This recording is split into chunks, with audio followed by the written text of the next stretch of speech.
Picture this. You finally have $1,000 sitting in your bank account. Not borrowed. Not a tax refund you're about to blow on something dumb. Actually saved, dollar by dollar, over months of saying no to things you wanted to say yes to. And now you're just staring at it. The number sits there on your banking app.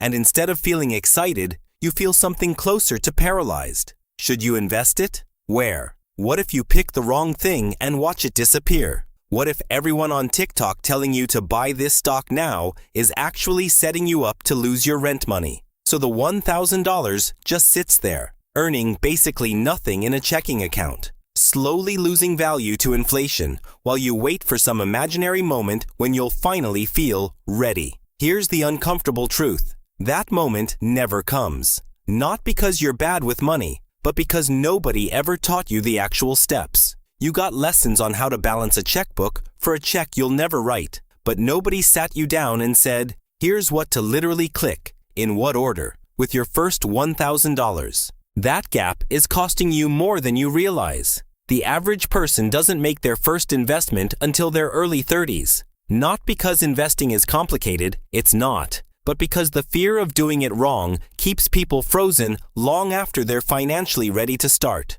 But here's the thing. Every year you wait isn't just a year of lost time. It's a year of lost growth on top of growth. And once you see the actual math, you'll understand why "I'll start when I have more money" might be the most expensive sentence in personal finance. Let's look at the math. Say you invest that $1,000 at age 25 in a fund that tracks the stock market, averaging about 8% a year, which is close to the historical long-term average. You never add another dollar. By 65, that single $1,000 grows to roughly $21,700. Now picture your friend who waits 10 years and invests the same $1,000 at 35 instead. By 65, theirs grows to about $10,000. Same amount, same return, half the result, just because of when they pressed go. That's not luck. That's compound growth doing exactly what it's designed to do, rewarding time in the market far more than timing the market.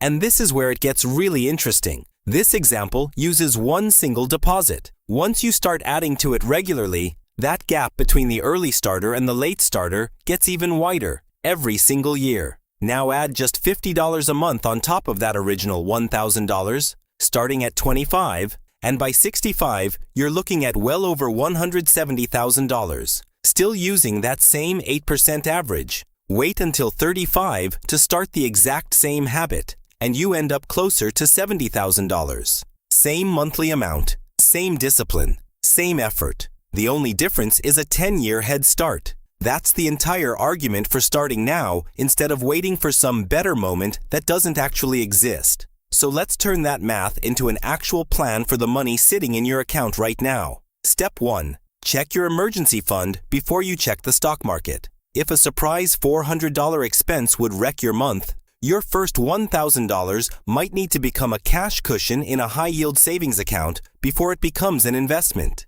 Investing is for money you won't need in the next 3 to 5 years. If that's not where you are yet, that's okay. Park it somewhere, earning 4 to 5% interest, and build from there. If you already have that safety net, keep reading because the rest of this is for you. Step 2. Open a brokerage account. This is just a regular account, like a bank account, except it's built for buying investments instead of just holding cash. Fidelity, Vanguard, and Schwab are the 3 most trusted, beginner-friendly options in the US. All 3 let you open an account in about 10 minutes, with no account minimums and no fees to open or maintain it. Step 3. Decide what you're actually buying. Here's what most people don't realize. You don't need to pick individual stocks to be a successful investor. In fact, for a beginner, picking individual companies is closer to gambling than investing. You're betting your $1,000 on your ability to outpredict professional fund managers.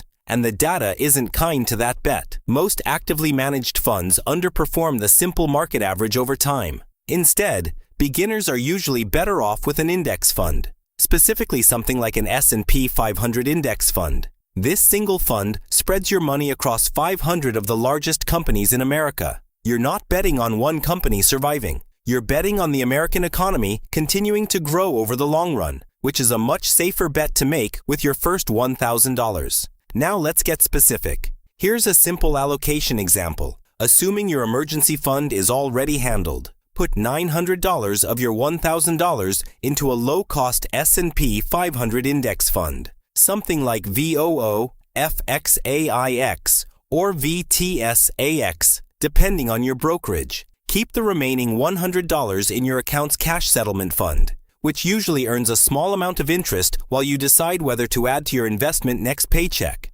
That's it. That's the entire move. One fund, one click, done. Now you might be thinking, that feels too simple. Shouldn't I be researching stocks, watching market news, timing my entry? Here's the analogy that makes this click. Investing your first $1,000 is less like picking the winning horse at the racetrack and more like planting a tree. You're not trying to guess which seed grows fastest this week. You're choosing healthy soil, planting it, and then doing the most important thing of all, leaving it alone to grow for years, not days. Let's handle the objections, because I know they're coming. What if the market crashes right after I invest? It might. Markets drop. But you're not investing for next month. You're investing for the next decade plus. And historically, the market has recovered from every single crash it's ever had. What if I need this money soon? Then it shouldn't be invested. That's what step 1 was for. Isn't the stock market just for rich people?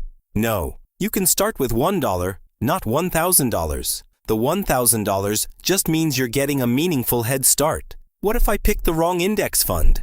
Honestly, it's hard to mess this up badly. VOO, FXAIX, and VFIAX all track the broader market and have nearly identical long-term performance. The brand matters far less than the habit of actually showing up every month.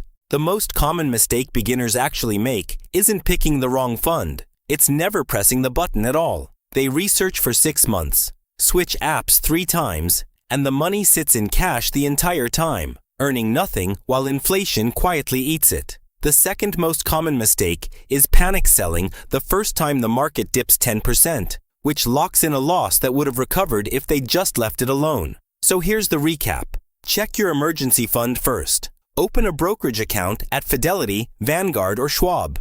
Skip individual stock picking as a beginner and put the bulk of your money into a low-cost S&P 500 index fund. Leave it alone. Add to it every time you get paid, even if it's just $50. That's the entire blueprint, and it's the same one used by people who've turned modest starts into real wealth over 20 or 30 years. Your first $1,000 isn't about getting rich next month. It's about becoming the kind of person who invests, because that identity, once it clicks, compounds just as hard as the money does. If this finally made investing feel doable instead of terrifying, subscribe, because next, we're breaking down exactly how much you should be investing every single month based on your actual paycheck. And drop a comment telling me what you're putting your first $1,000 into. I read every single one.